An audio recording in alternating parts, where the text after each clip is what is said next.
नमस्कार मित्रांनो, कोळोशीमधील नाथांची गुंफा दाखवण्यासाठी आम्ही इथे आलेलो आहोत, माझे मित्र संदीप शिंदे आणि मी। नमस्कार।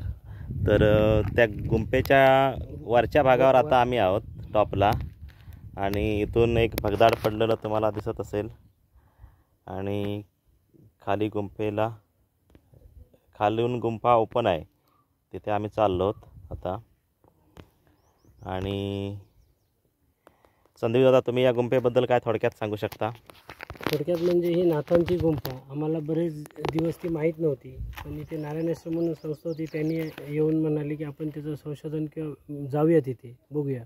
इथे 4 गावचे लोक एकत्र येऊन इथे सिद्धाची बाव म्हणून आहे, तिथे महाप्रसाद वगैरे करायचे असं म्हटलं जातं। मग आता इथे आर्किओलॉजीच्या लोकांना संशोधन करण्यासाठी ग्रामपंचायत आम्ही कळवलं, सांगितलं, तर ते लोक आले आणि त्यांचं संशोधन आता तिथे चालू आहे। आणि त्यांचं म्हणणं असं आहे की कित्येक वर्षापूर्वीची ही मानवकालीन गुंफा आहे, असं त्यांचं मत आहे। ते साधारण 42,000 वर्षापूर्वी निर्माण झालेली आहे, असं त्यांचं निसर्ग निर्मित आहे गुंफा। तर आता आपण प्रत्यक्ष गुंफेच्या तोंडावर,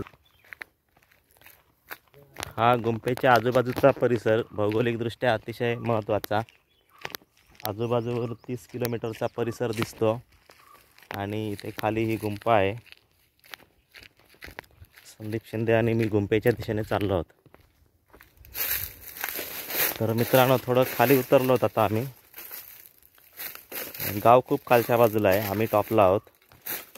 तसं नैसर्गिक गुंफांमध्ये आकर्षक असं बघण्यासारखं काय नसतं, परंतु काय माहीत किती हजार वर्षापूर्वी कोणी इथे तपश्चर्या केलेली असू शकते, साधना केलेली असू शकते। ऐतिहासिक कालखंडामध्ये युद्धाच्या प्रसंगात त्याचा उपयोग झालेला असू शकतो, त्यामुळे तो एक आपला महत्त्वाचा ठेवाच असतो अशा पद्धतीच्या गुंफा या। आणि त्याच्या संदर्भातला इतिहास जाणून घेणं ही सांप्रत काळातील लोकांची जबाबदारीच आहे। जसं आपण म्हणतो की वेडे लोक इतिहास घडवतात, तसेच काहीसे वेडे लोक याचं संशोधनसुद्धा करतात। आता प्रत्यक्ष तुम्हाला गुंफा दिसते, गुंफेमध्ये उभी असणारी काही माणसं दिसत आहेत। साधारण 2000 स्क्वेअर फूट तरी एरिया होईल, एवढी मोठी ही गुंफा आहे। आणि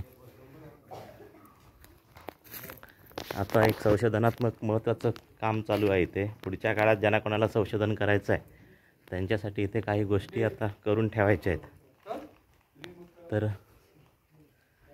अशा पद्धतीने गुंफेमध्ये जो अगदी इंटेरियर पार्ट आहे तिथपर्यंत काय आपण जाऊ शकत नाही, परंतु साधारण हा असा एरिया आहे। पटवागळांची वस्ती आहे।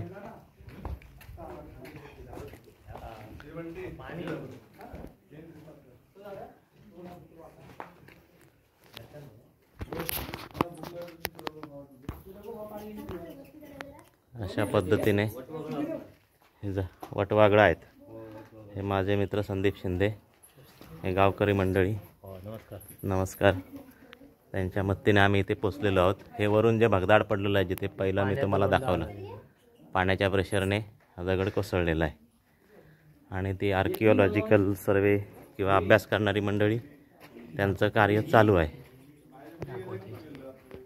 तर नको दाखवू म्हणाले।